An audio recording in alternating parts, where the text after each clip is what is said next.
പുതിയ പുതിയ കണ്ടെത്തലുകളാണ് ദിനംപ്രതി ലോകത്തിന്റെ വിവിധ ഭാഗങ്ങളിൽ നിന്ന് വാർത്തകളായി നമുക്ക് മുന്നിൽ എത്താറുള്ളത്.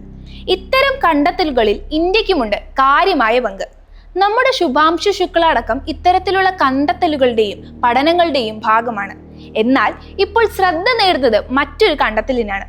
അതും 2 ഗ്രഹങ്ങളുടെ കണ്ടെത്തൽ. ലോകത്തിലെ ഏറ്റവും ശക്തിയേറിയ ബഹിരാകാശ ടെലിസ്കോപ്പായ ജെയിംസ് വെബ് വീണ്ടും അതിന്റെ നിരീക്ഷണ ശേഷിയാൽ ശാസ്ത്രലോകത്തെ അതിശയിപ്പിച്ചിരിക്കുകയാണ്. 300 പ്രകാശവർഷം അകലെ ഒരു നക്ഷത്രത്തെ ഭ്രമണം ചെയ്യുന്ന 2 ഗ്രഹങ്ങളെയാണ് ജെയിംസ് വെബ് കണ്ടെത്തിയത്. YSES 1b, YSES 1c എന്നാണ് ഈ ഗ്രഹങ്ങൾക്ക് പേര് നൽകിയിരിക്കുന്നത്. US-ലെ ബാൾട്ടിമോർ മേരിലാൻഡിലുള്ള സ്പേസ് ടെലിസ്കോപ്പ് സയൻസ് ഇൻസ്റ്റിറ്റ്യൂട്ടാണ് കണ്ടെത്തൽ നടത്തിയിരിക്കുന്നത്. സിലിക്കയുടെ അംശം ധാരാളമുള്ള മണൽ നിറഞ്ഞ മേഘങ്ങൾ ഈ ഗ്രഹങ്ങൾക്ക് ചുറ്റുമുണ്ട്. ആദ്യമായാണ് ഇത്രയും വ്യക്തമായ രീതിയിൽ മണൽ മേഘങ്ങൾ ഗ്രഹങ്ങൾക്ക് ചുറ്റും കണ്ടെത്തുന്നത്. ഈ കണങ്ങൾ ചിലപ്പോഴൊക്കെ മണൽ മഴയായി ഗ്രഹത്തിന്റെ ഉൾക്കാമ്പിലേക്കും പതിക്കാമെന്നാണ് ഗവേഷകരുടെ നിഗമനം. തുടർന്ന് ചില സമയങ്ങളിൽ ഇരുമ്പു തരികളായി സമ്പന്നമായ മഴയും ഇവിടെ ഉണ്ടാകാമെന്നാണ് ശാസ്ത്രലോകം സൂചിപ്പിക്കുന്നത്. സൗരയൂഥത്തിലെ വ്യാഴഗ്രഹത്തേക്കാൾ ഏറെ വലിപ്പമുള്ളതാണ് ഈ ഗ്രഹങ്ങൾ. വ്യാഴത്തേക്കാൾ 14 മടങ്ങ് കൂടുതൽ വലിപ്പം.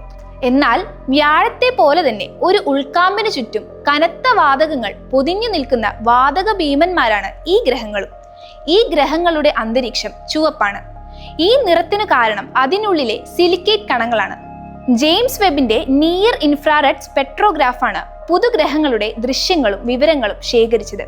ഇത് മനുഷ്യന്റെ നഗ്നദൃഷ്ടിക്ക് ലഭ്യമല്ലാത്ത തരത്തിലുള്ള അന്തരീക്ഷ ഘടകങ്ങൾ, താപനില വ്യത്യാസങ്ങൾ, ശുദ്ധമായ ഊർജ പ്രകാശം തുടങ്ങിയവ കണ്ടെത്തുന്നതിനും വിശകലനം ചെയ്യുന്നതിനും വലിയ സഹായമാകും എന്നാണ് വിലയിരുത്തൽ. കേവലം ഒരു കൗതുകം എന്നതിനപ്പുറം പ്രാധാന്യമുള്ളതാണ് ഈ കണ്ടെത്തലുകളെന്ന് ഗവേഷകർ പറയുന്നു. വ്യാഴം, ശനി തുടങ്ങി പ്രപഞ്ചത്തിലെ വാതക ഭീമന്മാർ എങ്ങനെയാണ് രൂപപ്പെട്ടതെന്ന് ഇതിലൂടെ മനസ്സിലാക്കാം. ഈ കണ്ടെത്തൽ ശാസ്ത്രലോകത്തിന് പുതിയ വാതിലുകൾ തുറക്കുമെന്ന് പ്രതീക്ഷിക്കാം.